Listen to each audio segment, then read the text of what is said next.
Hi, this is my week 5 participation video. So I went through and I did the formulation of some questions, and I actually did them from my own perspective and from my own experience as far as learning and through the process.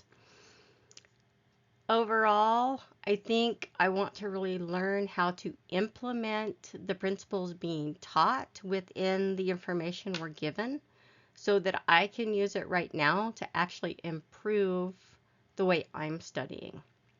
And so where I started was looking at just how can you, if the class was asking me as the instructor, giving them this information to read, what questions might they ask me? So they may ask me, how can I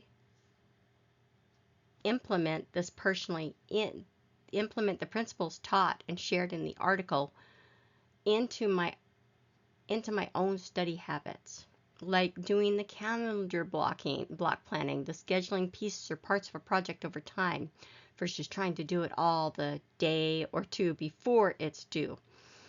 How can I, and because I'm a peer mentor, this is what came up for me otherwise, because I've been through the materials that the VA has put out for those transitioning from the military into the college environment and learning environment. So how can we share these? How can I share these techniques effectively with other students in my peer mentoring with the Veterans Resource Office? And what is the best way we can bring this evidence-based practice to the Vital Program developers for integration so they can add these things in as a part of the toolbox for those coming from the service into the university environment? And then in what ways can these be effectively shared with parents and teachers of all ages and all subject matter types? So then this can be used to help their children and themselves learn better as they go through things. And I've got 2 YouTube links that are listed here. These actually summarize this chapter quite well. They actually went through point by point, and I found them just by happenstance through my feed on YouTube. And I watched both of these videos, and they happen to actually highlight all the things that were mentioned in this article.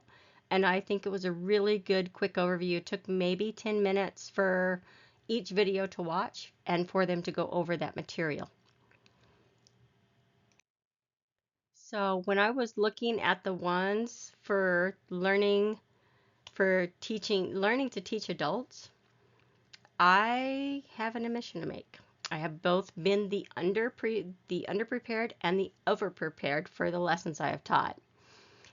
And I believe being the overprepared person has been the better deal for my students and learning, because then I was able to handle situations that came up or questions that came up, or if I needed to modify an activity, it allowed me to do that and to work with them more effectively and hopefully to help with their memory and the retention of that particular activity. And I guess for me personally, how can I get more comfortable with presenting unfamiliar new information when I feel so unsure and unsteady? And it's beyond the practice. I can practice like this in front of a camera all day long, but when I get in front of you, or, well, not you guys, you're a small group, but a big, large group, it really sends my mind to different places, and that makes it really challenging for me. So I am working on that now. That's why my teach and do will be what it is, because I do try to do that before classes. And then why should you and how can you develop a professional development plan? For me personally, that's multiple plans because of my many interests. And how can I also look at retaining that information that I'm learning so I can use it later on? And then my reflection overall is these are just what I needed right now. And we need to go deeper than just the superficial. And we need to give the ability to our students to actually they have permission to ask us questions. We need to have that permission in life to ask questions. And we need to be open to others' opinions and thoughts and be accepting. I look forward to a discussion on Thursday. Thank you.